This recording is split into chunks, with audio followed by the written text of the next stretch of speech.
Hey everyone, on this episode of Explicitly Pro-Life, it's all about you.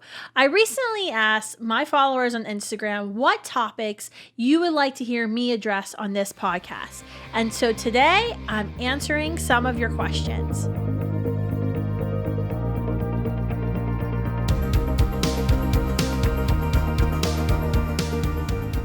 All right. Well, thanks for tuning in to this episode of Explicitly Pro-Life. Make sure you're subscribing to the podcast on YouTube, iTunes, Spotify, anywhere you get your podcast fun on. Okay, so this is a lot of fun. I have a bunch of questions that were sent to me over Instagram by my followers. If you don't follow me on Instagram, you really should. My name is Kristan Mercer Hawkins on Instagram. It's my maiden name. My husband hates that my maiden name is still on there, but sometimes I want people to be able to find me from high school. So I've left my maiden name in there. So make sure you go to my Instagram to check out some of the fun things that happen in the Hawkins family. Some of the candid shots that we have on our camping trips and adventures, and a little bit about what I'm up to with Students for Life. So, all right, I have some of these questions. The first question I saw was, where do you get your abortion statistics and Planned Parenthood statistics from? This is a common question we get at Students for Life, and I'm really glad to hear it because I think using good sources, well, I know using good sources is the key to winning your argument. And there's plenty of great pro-life news sites out there and pro-life groups who maintain stories and statistics on our site. So Life News, Life Site News, Live Action News. But we also know that sometimes pro-lifers can be biased, just like how pro-abortion people can be biased. So whenever we at Students for Life are creating a document that we use on college campuses to convert to change minds, we like to use original sources or pro-choice groups. So we get a lot of our information at Students for Life from Planned Parenthood's own data. Planned Parenthood every year around the time of New Year's Eve, they kind of drop it in like the worst time to do it because they don't want the media to pick it up. So it's usually around New Year's Eve. They release their annual report. Their annual report is very telling, especially when you pull up previous annual reports and compare with their current annual report. It shows you exactly where they're going in terms of their services that they provide and the abortions they vend. We also get a lot of our information from the Guttmacher Institute. Alan Guttmacher was the second president of Planned Parenthood after Margaret Sanger. He was a known eugenicist. It once was officially tied to Planned Parenthood. Now it's officially separate, but it is Planned Parenthood's think tank. We also get information about abortion facilities from checkmyclinic.org. This is a website that's overseen by my friend Abby Johnson. You might have known her from the movie Unplanned. They get their data from Check My Clinic from 911 calls, FOIA requests, Freedom of Information requests, county and state health department records. So it's firsthand information, and I found it to be pretty reliable and very helpful. You can also go to sometimes Yelp and Google reviews of abortion facilities to see what their patients really say about them. Another question from D Nice Life is how do I respond quickly to questions during my speaking tour? This is interesting and something I've actually had to work on because I tend to take a longer time to respond to questions. And when you're on a campus speaking tour situation and you have 50 people lined up to ask you a question and 25 minutes for Q&A before you have to leave and make your flight, you have to get pretty fast. And so I think it's important for you, one, to know your facts and to kind of digest as much information as you possibly can about the pro-life movement. I often find sometimes if I'm in a campus speaking tour situation that I'll be regurgitating something I've heard or some facts I've learned, and I'm not even like thinking that I'm doing it. It just kind of comes out of my mouth, and someone will say, well, how did you think about that? I'm like, I don't know. I've just read it. I've soaked it in. And so I think that's what's really important for you is to kind of soak in as much information as you can get. I also think it's important to note when I'm on my speaking tour, the way I answer questions is vastly different from when I'm having a dialogue with someone on a college campus, a one-on-one conversation when I'm trying to convert that person. Often when I'm responding to questions during my speaking tour, I'm not really trying to convert that person. I'm really trying to convert the audience, people who are listening to the other side's question. So I think that's an important point because sometimes people are like, oh, that seems kind of mean and we should should be nicer. And it's hard because you have a room full of protesters who've gathered to protest you. You're really not going to convert them because one of the rules of converting someone, evangelizing someone, is that they don't think you're an idiot or a jerk to begin with. And so really when you're in a speaking tour type of situation like I put myself in, I'm more about converting the audience members who are listening. And I really want to point out how what the other side is saying doesn't make logical sense. So I think it's important for you, though, if you're going to be putting yourself in similar situations, to get as much information as you possibly can. Try to think of talking points ahead of time. So think of the questions that you normally hear. So foster care, what about all these children in foster care, or adoption, or shouldn't she have an abortion because she's in an abusive relationship, or she's going to live in poverty. Think of the harder questions you're going to get, rape, incest. Think of those things before you go into that setting and try to have kind of a 1-line, 2-line response to that. Ultimately, what you need to remember is you don't actually have to be an expert, and don't stress yourself out because at the end of the day, every question you get about abortion comes back to the fundamental argument of what is it? What is it that she's aborting? What does an abortion do? Does abortion end the life of a unique whole human being, or does it not? So the next question I saw was from Gazelle. She asked, does comparing abortion to the Holocaust help or hurt our cause as pro-lifers? Now, this is an interesting question, and thank you for bringing it up.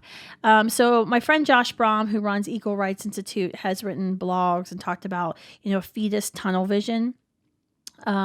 Where, pro-lifers have this tendency to have tunnel vision when it comes to abortion. And so we compare every tragedy to abortion. September 11th attacks, the falling of the World Trade Center, the Holocaust, slavery. And he said that, and he's written about how, when you're having a dialogue with somebody, it actually doesn't really help you because it can make you appear insensitive to other tragedies. Because when you're talking to someone about abortion who disagrees with you about abortion, they don't get and they don't understand that abortion kills unique, whole living human life. And so when you compare slavery or the Holocaust to abortion, the person you're trying to convert, your person you're trying to win over, can make you seem insensitive to them. However, I do compare sometimes to the Holocaust because I actually think that I'm a big history buff, and I believe that those who don't believe in history are doomed to repeat it. And what we see so often in the pro-abortion movement is exactly what we saw in the years leading up to the Holocaust and even during the Holocaust, right? What happened during slavery, where we dehumanized a whole class of people, and we used certain words and certain terms to make those people, those human beings, seem less like people. It's what we saw in the Rwandan genocide in the late 90s, where a whole group of people were called cockroaches over and over and over again on their public radio. And so I do think it's important to be able to show historically, this is how genocide happens. And this is how, killing hundreds of thousands of millions is actually rationalized and how it happens. So I go back and forth on this. Our staff at Students for Life isn't 100% on this. We're not all in alignment on this. We kind of disagree from time to time. But I do try to be respectful, and I try to know my audience. If I'm in a one-on-one conversation versus if I'm in a radio setting or a TV setting, I'm trying to get a quick point across. I think it's a little differently. And I do approach conversations differently depending on the way I'm talking with someone. Okay, so another question from Zoe Thomas was, how do you be pro-life in high school? How does a high schooler talk with their friends about abortion? This is a great question. I got involved in the pro-life movement when I was in high school. I was 15. I started working for a pregnancy resource center in the summer. I came back to my high school. I started a pro-life group in my high school. And I took a lot of heat for that. I lost friends over it. There were like rumors that were started about me in my high school. It was it got pretty nasty for a while. So I understand that bringing up abortion at any age, it can be really difficult, but it's really important for you to do it, especially as a high schooler, because your friends are the ones being directly targeted by Planned Parenthood. They're on your phones, they're on your Instagram feeds, your Snapchat feeds. They're the ones messaging right to you to try to win you over, to bring you into their predatory abortion business. So I think one of the things you can definitely do is start a Students for Life group at your school. You can contact Students for Life anytime, info@studentsforlife.org. If you want to start a pro-life group, we'll walk with you. Our regional coordinators will walk every step with you. We have all these step-by-step guidebooks. Find some friends who are willing to join you. Or if starting a group seems too daunting, just get a couple of friends who are willing to go and pray in front of the abortion facility with you, or who are willing to volunteer at a maternity home or a pregnancy resource center. When abortion's in the news, and trust me, abortion is going to be in the news a lot in the coming year, especially as we head into the 2020 presidential cycle. When it's in the news, take the opportunity to say, hey, did you see that news article about abortion? What do you think about that? Ask your friends what they think. Let them say their opinion and give them your opinion. Tell them why you feel the way you do about abortion. So it's a lot of times it's just as simple as talking about it. If you have a speech class, debate class, if you can write a paper on topics you're choosing, write them on abortion. So another question I got was, how do I learn more about the pro-life movement? Okay, first of all, there's lots of places you can learn about the pro-life movement. One, subscribe to this podcast. Hello. Make sure you follow myself and other team members at Students for Life on social media. Make sure you follow Students for Life of America on Facebook and Twitter and Instagram. Some good places I go for information is lifenews.com. I go to Drudge Report. I'm known around the office for frequenting Drudge Report. I pull it up 5 or 6 times a day. If it's not on Drudge, I pretty much don't know what happens. I think your Facebook feed is actually really good too. And what we've seen from a lot of stats and what I know personally is millennials are getting their news from Facebook. So if you subscribe and like to a lot of pro-life Facebook pages, Students for Life, Life News, Live Action, suddenly your Facebook will start becoming filled with pro-life. and so you'll actually start getting some really good information. Follow people like me on Facebook, follow Abby Johnson, follow Lila Rose. Your Facebook feed will start getting filled up with pro-life news, and you won't really want to go searching for it because anytime you're on Facebook, it's there. FoxNews.com publishes good articles. Real Clear Politics publishes good articles. Townhall.com. A pro-abortion online source I go to a lot is The Atlantic. They have longer pieces, but they publish really good pieces, good analysis on the abortion debate. A great book to have handy is up here somewhere, is Pro-Life Answers to Pro-Choice Arguments by Randy Alcorn. This book is old. It's been updated a few times. I actually think I have one of the older covers up there. But this book was so helpful for me, especially when I was a high schooler, because it's broken down by the arguments you hear, and then it has your response. And so I would have like Post-it note tabs all in it, all in the book. So I would be ready, and I would actually carry it around with me in my purse, because once I started a Students for Life group at my high school, I was known as Pro-Life Girl. So like anytime someone thought of like a good question they thought or something to stump me, they would instantly, come up to me and be like, well, Kristan, have you ever thought about this? And so I always had to be prepared. So Pro-Life Answers to Pro-Choice Arguments, that would be really helpful. I think that's a really great book to read as well. Okay, so another question or statement I got was from Emily Dawson. I like to hear your mom admit that she wished you were aborted. Yeah, you can meet my mom. You can friend her on Facebook. Her name is Marla Mercer, and she'll definitely tell you, Emily, she does not wish I was aborted. So thanks for that. Amy Jennings said, where did you get your necklace? Actually, I had 2 subscribers ask me this. I don't know. I'm not really into fashion, so people buy me things. I think it's a way of telling me to look better. So this was a gift from a friend of mine, Lori, and I have another teal necklace I wear sometimes. That was also a gift. I don't know. I was looking online for you to try to get the name, but I can't find it on the necklace. But if you go to Etsy and type in teal necklace, there are a ton of beautiful teal necklaces. I like the color teal. My glasses, see, I have teal on my glasses, which I'm really sad I'm getting new glasses glasses very soon, and I'm going to have to get rid of my teal, my glasses. I'm very sad about that. My glasses broke. I have teal teak shoes that I wear. They're flats that roll up. They're fantastic. And then I have teal jewelry. So teal's my favorite color. It kind of goes hand in hand with purple. Purple used to be my favorite color, but teal surpassed it. If you ever wonder why Students for Life logo is purple, it's because I didn't want pink or blue. I didn't want red. And my favorite color was purple. So if anyone ever wants to know why the Students for Life logo is purple, I just told you. But yeah, I love teal, and I wear black all the time. In case you haven't noticed, I have like several black shirts and black pants, and that's all I wear. People sometimes, they're like, do you ever change outfits? I'm like, yes, I do. They just all look the exact same. But so since I wear so much black, I find that having a pop of color helps. So I do try to wear a teal necklace or teal earrings or a teal bracelet. Sometimes if I'm being real sassy, you'll find multiple pieces of teal on me. A question from Maria was, what should women do if their significant other supports abortion? He is a man. I think this is one, like if it's your husband, it's obviously different than it's your boyfriend. If it's your boyfriend, you may want to reconsider who you're dating. If it's your husband, I mean, this is something where you're going to want to convert this person, and you're going to want to continue to pose questions and be respectful of their opinion, but also be unafraid to tell them the truth and to bring it up. There's many families who have different, spouses who are different religions, believe in different faiths. And this is what, the other spouse, either they agree not to talk about it ever, or they are constantly talking about and dialoguing about it. I think dialoguing about is much better than not talking about it. That's especially important if you're married. If you're having sex with somebody and you disagree about abortion, you really need to get on the same page, because something could happen. You could become pregnant, because that's a very natural consequence of having sex, and you want to make sure you're both on the same page.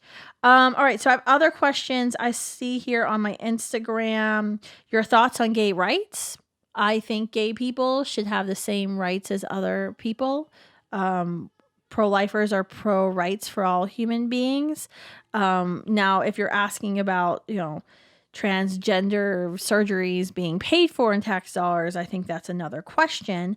But all human beings should deserve to have dignity and have and be protected under the law. And I think that's what every American is for. Let's see here. So one of our former team members, actually David Cordero, I can recognize his name. He asked about polarization. What happens next? David, that's a really good question. He's referring to what happened to Illinois and New York with this horrible pro-abortion laws versus Alabama and Georgia. I'm writing an op-ed on this. I'm going to make this an entire podcast episode just for you. Someone said something about me running for president. That would be hilarious. I'm all for it. Let's see. Someone wants to hear more about the history of abortion, how it's affected our country. Someone wants to hear more about adoption. That's perfect. We're going to talk about those in future episodes. Let's see. Refute my body, my choice, right? This is going to be my last question. So we hear this sometimes, it comes up on college campuses. We're told that it's nothing, it's a blob of tissue. Then we hear, what about rape? And then all of a sudden the conversation, when you've answered those questions, comes down to, well, it's my body, my choice.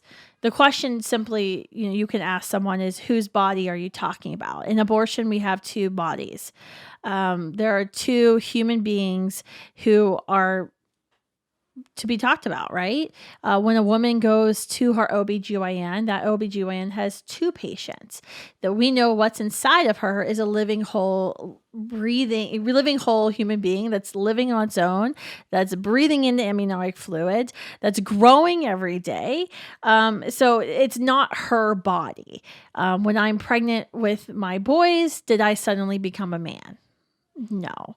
I had a male inside of me. a male human body inside me, but I, Kristan, was still female, and that never changed. I was just gestating. I was just growing another human being that happened to be a male. And so that's a very simple kind of question you can pose someone when someone's shouting my body, my choice. Say, whose body are you talking about? Often what we find is when you hear this argument, they don't, they're making this bodily autonomy argument. Pro-abortion advocates usually don't really agree with full bodily autonomy, because if you ask questions like, well, should a mother be able to smoke crack cocaine throughout a pregnancy? Are you okay with a mother choosing abortion for an art project, or choosing abortion because she simply doesn't like the gender of her baby? Are you okay with a mother taking thalidomide to ease her nausea symptoms, even though you know her child's going to be born without several limbs, or one or several limbs? And most human beings will say, no, absolutely not. Well, those are bodily autonomy questions. If you're for full bodily autonomy, you would have to be okay with every single one of those scenarios I just presented. And I've never met anyone who is okay with all those scenarios that I just presented. So this is just a piece of rhetoric that you hear. It's tired, old rhetoric over and over again. Oh, the last one is how much Planned Parenthood sucks. Yes, I should do a whole episode on how much Planned Parenthood sucks. Planned Parenthood does suck, and they need to be defunded. So I hope you enjoyed this episode, a special episode, Explicitly Pro-Life, just for you. Make sure to, look me up on Instagram, Kristan Mercer Hawkins. You can send me messages. I just learned how to answer all the messages, so I've been working on that. But if you have future ideas for podcast questions, I'd be happy to answer them. You can also put in the comments down below when you subscribe on YouTube. Thanks for tuning in this week.